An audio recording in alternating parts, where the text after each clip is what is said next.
Hello friend, welcome back to my channel English first 001। যদি তুমি একদম শুরু থেকে সহজভাবে ইংরাজি শিখতে চাও তাহলে তুমি একদম সঠিক জায়গায় এসেছো। এখানে আমি খুব সহজ ভাষায় স্টেপ বাই স্টেপ ইংরাজি শেখাই। আমি প্রতিটি ইংরেজি শব্দের বাংলা অর্থ উদাহরণ সহ বোঝাই, যাতে তুমি সহজেই মনে রাখতে পারো ও বাস্তবে প্রয়োগ করতে পারো। চলো আজকের ভিডিও শুরু করি। ওবিডিয়েন্ট, যার বাংলা অর্থ বাধ্য, আজ্ঞাবহ, অনুগত। Example 1, an obedient student. An obedient student, একজন বাধ্য ছাত্র। Second example, the dog is very obedient. The dog is very obedient, কুকুরটি খুব আজ্ঞাবহ। Third example, he gave an obedient reply.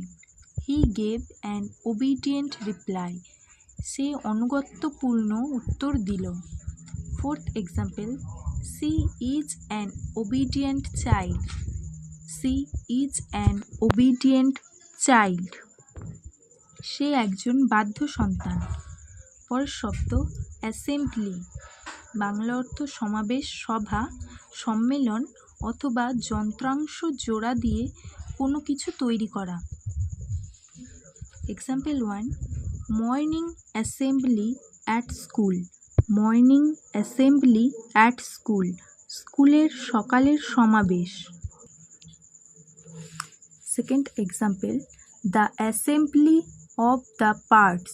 The assembly of the parts, যন্ত্রাংশগুলোর একত্রীকরণ বা জোড়া দেওয়া। Third example, he called a general assembly. He called a general assembly, সে একটি সাধারণ সভা ডেকেছে। Fourth example, the legislative.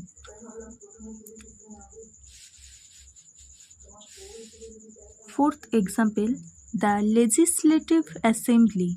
The legislative assembly, আইনি সভা। আশা করি আজকের ভিডিওটি আপনার ভালো লেগেছে এবং এখান থেকে নতুন কিছু শিখতে পেরেছেন। ভিডিওটি ভালো লাগলে একটা লাইক দিয়ে উৎসাহ দিতে ভুলবেন না ও ভিডিওটি আপনার বন্ধুদের সাথে বেশি বেশি করে শেয়ার করে দেবেন। আর আপনার মনে যদি কোনো প্রশ্ন থেকে থাকে বা পরবর্তীতে কোন বিষয়ে ভিডিও দেখতে চান সেটা কমেন্ট করে অবশ্যই জানাবেন। এই ধরনের আরও ভিডিও নিয়মিত পেতে চ্যানেলটি সাবস্ক্রাইব করে পাশে থাকুন। দেখা হচ্ছে পরের ভিডিওতে।